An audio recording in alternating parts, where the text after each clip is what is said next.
Well, welcome, Tony, and thank you for joining us today. Great to be with you and great to be with everyone at the Leadership Council. Great. So, Tony, let's start by giving an audience a little glimpse of what a Biden administration foreign policy priorities would look like. There are going to be no shortage of global challenges, made even more difficult, obviously, by the COVID pandemic. So if we were we're in our fireside chat, no fire, but this question could take the entire 20 minutes, but let's get a soundbite. Biden administration, what is their approach, the framework of America's role in the world, and maybe to make it tangible, can you give us the top 2 or 3 foreign policy priorities for the first 100 days? Sure. Well, thanks so much, Liz. And as always, it's wonderful to be with you. Look, I think that the next president, let's call him Joe Biden, is going to inherit 2 things, a divided country, but also a world in disarray. And when it comes to the latter, the world in disarray, the question really is, what can the United States do to try to help put our globe back on its axis? And I think for the vice president, it really comes down to 3 things, 3 big things: leadership, cooperation, democracy, which I think also sums up the profound differences between President Trump and Vice President Biden. Let me just say a quick word about each. First, leadership. Whether we like it or not, the world simply doesn't organize itself. And until recently, until the Trump administration, the United States had played a lead role in doing a lot of that organizing and helping to write the rules, to shape the norms, to animate the institutions that govern relations among nations. The problem now is that this administration has abdicated that responsibility. We've been in full retreat from our allies, from international organizations, from hard-won agreements. And the problem is this: when we're not engaged, when we're not leading, then one of 2 things. Either someone else is trying to take our place, and probably not in a way that advances our interests and values, or maybe just as bad, no one is. And then you've got a vacuum that tends to be filled by bad things before it's filled by good things. Either way, that's not good for the United States. So I think the first thing a Joe Biden administration would do would be to reassert American leadership, American engagement, leading with our diplomacy. We would actually show up again, day in, day out, engaging the world, not as it was in 2009 or 2017, but as it will be next January, and as we anticipate it will actually become in the ensuing years. We've got rising powers, all sorts of new actors beyond states that are empowered by technology and information that we have to bring along if we're going to make progress. And I think you'd see a Biden administration acting, on the one hand, with a dose of humility. I mean, most of the world's problems are not directly or immediately about us, even though they affect us, and we just can't flip a switch to solve them, but also with confidence that America, acting at its best, still has a greater ability than most any other country on earth to mobilize others for collective action. So that's the leadership piece. Quickly on the other 2 pieces, cooperation. I think we all recognize that not a single one of the big challenges we face, whether it's climate change, whether it's technological disruption, whether it's mass migration, whether it's a pandemic disease, can actually be met by any one country acting alone, even one as powerful as our own. And there is no wall high enough or wide enough to deal with these challenges. But at the very time, we need to find new ways to bring others along, to cooperate. By nearly every measure, the credibility, the influence, the respect for the United States is in free fall. You've seen the most recent Pew global surveys that have been pretty consistent over time. What the last one showed is that in country after country, people have more confidence in Vladimir Putin and Xi Jinping to do the right thing when it comes to world affairs than they do in the President of the United States. So we would have to pick up the pieces of this particular kind of carnage. We'd have to salvage America's reputation, rebuild confidence in its leadership, mobilize our country and our allies to rapidly meet new challenges. Third and last piece, democracy. I think the Vice President believes strongly that it remains really the best answer to most of the challenges we face. It's the foundation of who we are, how we see ourselves, and at least until recently, how the world has seen us. But democracy is being challenged as never before. And that matters. The strength of our democracy at home is directly tied to our ability to be a force for progress in the world, to mobilize others in the collective action I was talking about. Problem is, we have a president who has been engaged in a daily assault on our own democracy, on its institutions, on its values, on its people. And that's tarnished our ability to lead. And at the same time, other democracies are a source of strength for us around the world, especially when we can act together. But there too, we have a problem. There's been a democratic recession on various metrics of democracy. Country after country has fallen back. So this is the very moment when these countries are looking to the United States to be a leader of the free world. And unfortunately, we have a president right now who, in embracing autocrats and dismissing Democrats, basically seems to have suited up for the other side. So we need to, and Joe Biden would, start by renewing our democracy at home, but then revitalizing our alliances with democracies around the world.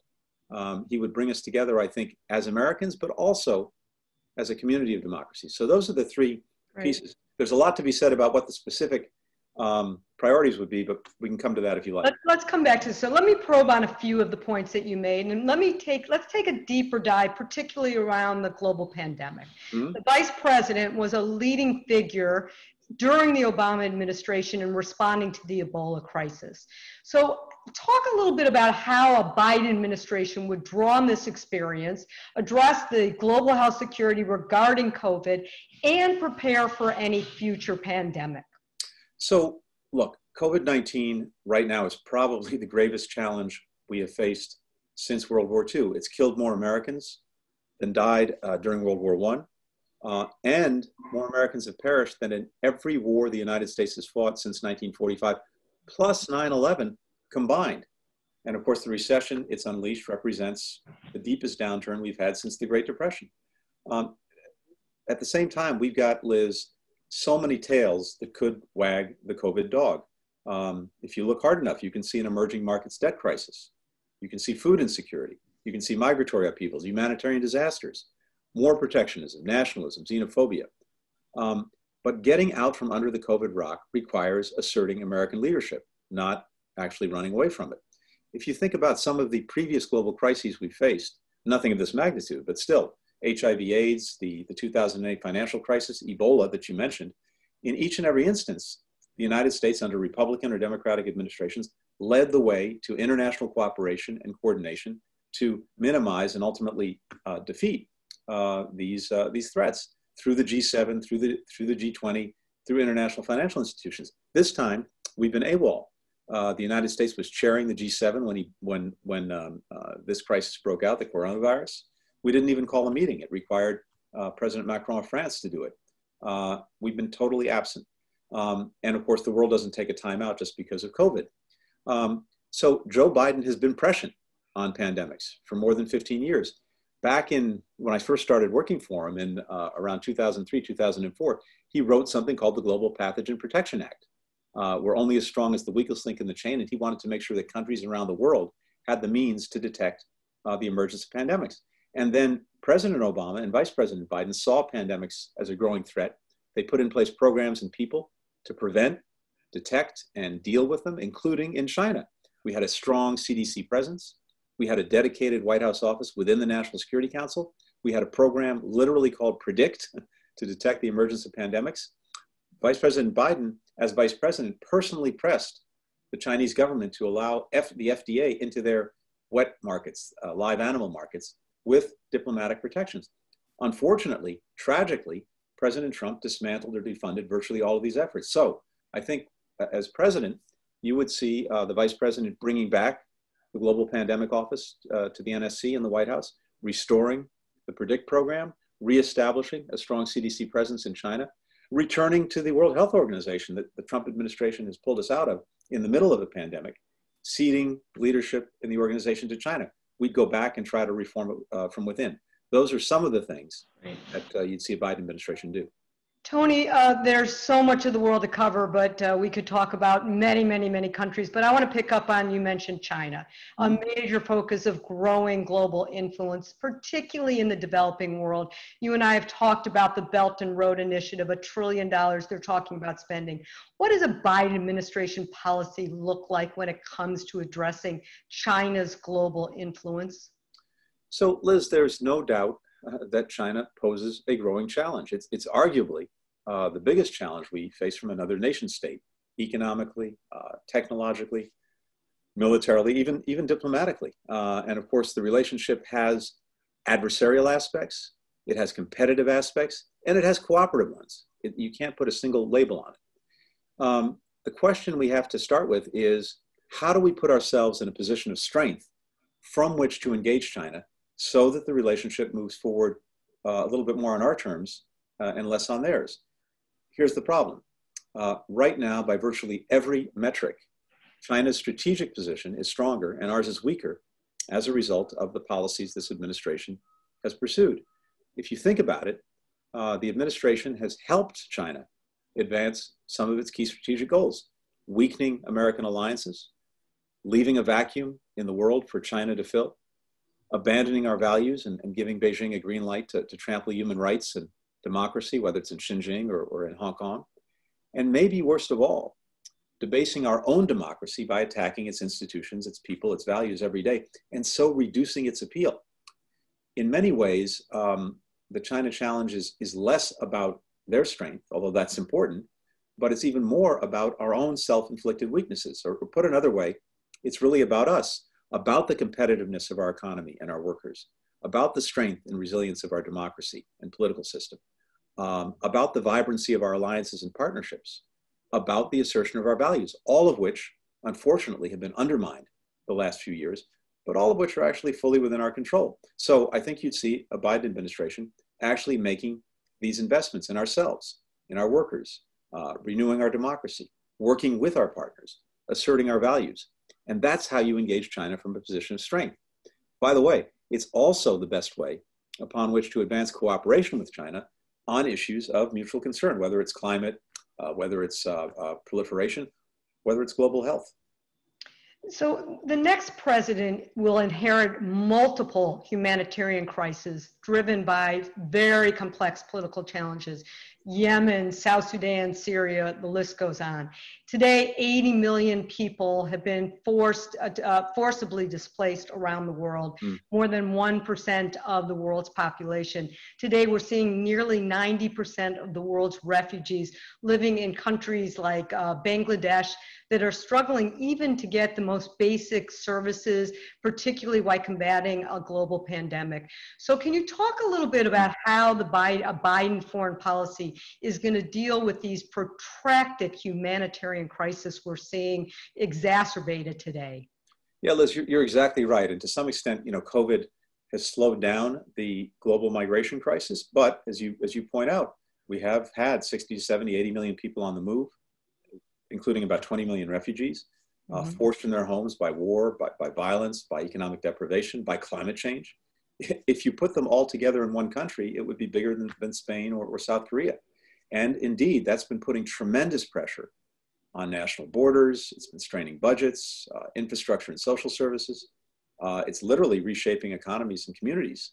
And of course, affecting our sense of security, but mostly, I think, challenging us to live up to our common humanity. And here again, the world desperately needs leadership. And yet again, the United States has been absent without leave, and that needs to change. So in our last question, I'm going to take your opening statement where you talked about your vision and this last comment you made about how it connects back home and ask you this. The vice president has called for, quote, a renewing American alliances, something you said was a priority at the front end. And I've heard some of your colleagues talk about it's not going to be a light switch, that there's already, we know from polling, that there's this skepticism out there about American leadership. So when the Biden campaign talks about building back better, and let's put in the context of this alliances around the world, ultimately, how are you going to do that? And how do you make this case to the American public when there's so much going on here in our own challenges at home, that this is in our interest to build back better by engaging with alliances around the world? Well, Liz, I think at first it starts with a president who can tell our friends from our foes, and then friends and foes who know that the president knows the difference. And you certainly have that with Joe Biden. One of the things he's very focused on is having early in his term and in the first year, a summit of democracy so that we can think and work and hopefully act together, both in confronting challenges, internal challenges that virtually all democracies have to face now, and also setting more of a common global agenda. But we'd also need, and we would under Joe Biden, return to our seat at NATO's table, not threaten to leave NATO or treat it like some kind of protection racket. We would engage the European Union instead of actually encouraging countries to leave it or treating it like it's some kind of enemy. Parenthetically, when early on, when President Trump was trying to assert his more confrontational policy toward China, the French, Macron, came along and said, we want to do the same thing. We're similarly aggrieved. We want to work with you on this, on trade. And President Trump apparently said, no, are you kidding? The EU is even worse than China.